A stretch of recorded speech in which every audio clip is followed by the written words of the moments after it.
अभी तो ये हुकूमत रहेगी तो शायद कपड़े भी बेचने पड़ेंगे हमें।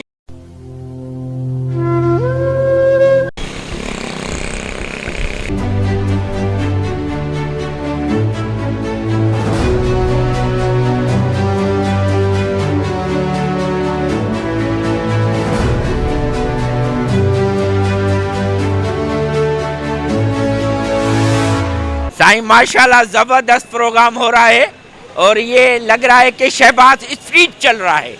हमारे जो वजीर आजम शहबाज है स्ट्रीट, ये उसकी मेहरबानी से पेट्रोल बढ़ गया है और इंशाल्लाह इस तरीके से हम खड़े हुए हैं जैसे फ्री में पेट्रोल, शहबाज स्ट्रीट से फ्री में पेट्रोल मिल रहा है।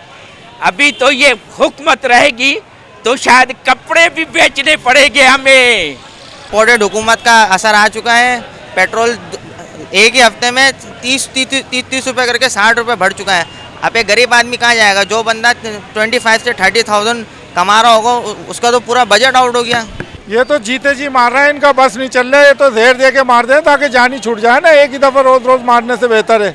कम करो, अवाम को क्यों परेशान किया हुआ? कोई एक टाइम टेबल होता है, अवाम घर से बेजार होकर इधर आके लाइन में पेट्रोल भरवाने आएगा। ये कुछ ख्याल करो। आप लोगों को ख्याल नहीं है, लग रहा है आप लोगों को जूते खाने हैं और कोई काम नहीं है, जूते खाने। आप नेक्स्ट टाइम इलेक्शन नहीं लड़ सकते, सिर्फ जूते खाओगे और चप्पलों के हार होंगे। पेट्रोल पे महंगाई की है, इमरान खान चाहिए हमारे को जो सस्ताई करे। कि इमरान खान तो चला गया, अभी तुर्की से मुआहदा हुआ है, फिर हमारे को सब्सिडी क्यों नहीं मिली? मतलब पेट्रोल तो सस्ता मिल रहा है ना, फिर ये अपने बैरूनी आकाओं को मतलब खुश करने के लिए कह रहे क्यों नहीं ले रहे? तुर्की से क्यों नहीं ले रहे? तुर्की से मतलब लेने के अंदर क्या प्रॉब्लम है? सिर्फ अमेरिका को मतलब खुश नहीं करना चाह रहे कि अमेरिका नाराज हो जाएगा।